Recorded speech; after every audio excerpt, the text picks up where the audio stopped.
My name is John Carpenter. I've been a personal injury lawyer for 30 years.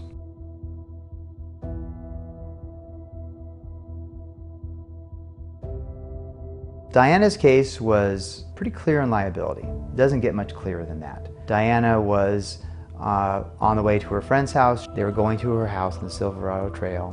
They stopped on the way to get some strawberries.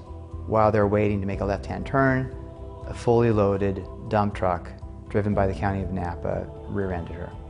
And she was in the rear seat. The intrusion into the vehicle was really unsurvivable. It's a miracle that she survived.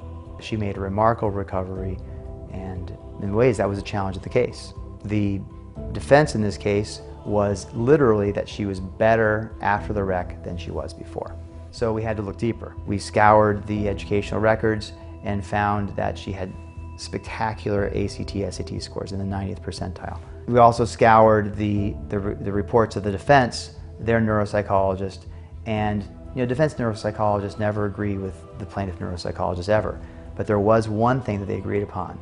That was that they both agreed that Diana had a 98 IQ after the wreck. That's when my eyes lit up. That's when I said, this is what this case is about. I've never done an IQ case before. I've never framed a brain injury case around an IQ.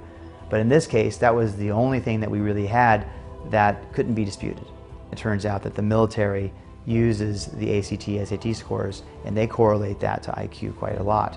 And so we had our educational psychologist correlate it to about a 124 IQ to 118 IQ, which basically framed the case that as good as Diana is doing with her grades now, as good as Diana is doing in everything that you can see, she lost 20 IQ points.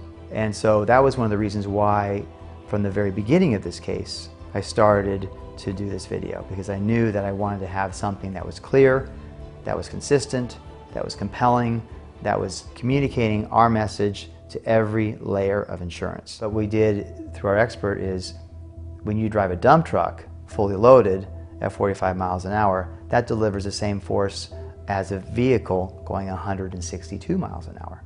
So yeah, wow. The jury, the fact finder, all they can think about is 162 miles an hour. They didn't even apply their brakes. And that was the message that the video was so effective of communicating. It was one message, it was consistent. This County of Napa, at this level, has multiple insurance companies. And so there's one, two, I think at least 3 layers of insurance that were seeing my message, not the defense lawyer's message, but my message, the one that I did. And I think that was really effective in communicating to them in a way that was able to get this case actually settled for a record amount in Napa. We settled this case for $15 million. Even though I spent so much time with Diana, when I told her the case had resolved, even I was surprised about the weight that was relieved of her just by the knowledge that this was finally over. I don't always do videos, but this case, because I knew it was a governmental entity, I knew that I'd need something like this to communicate my message up to various levels.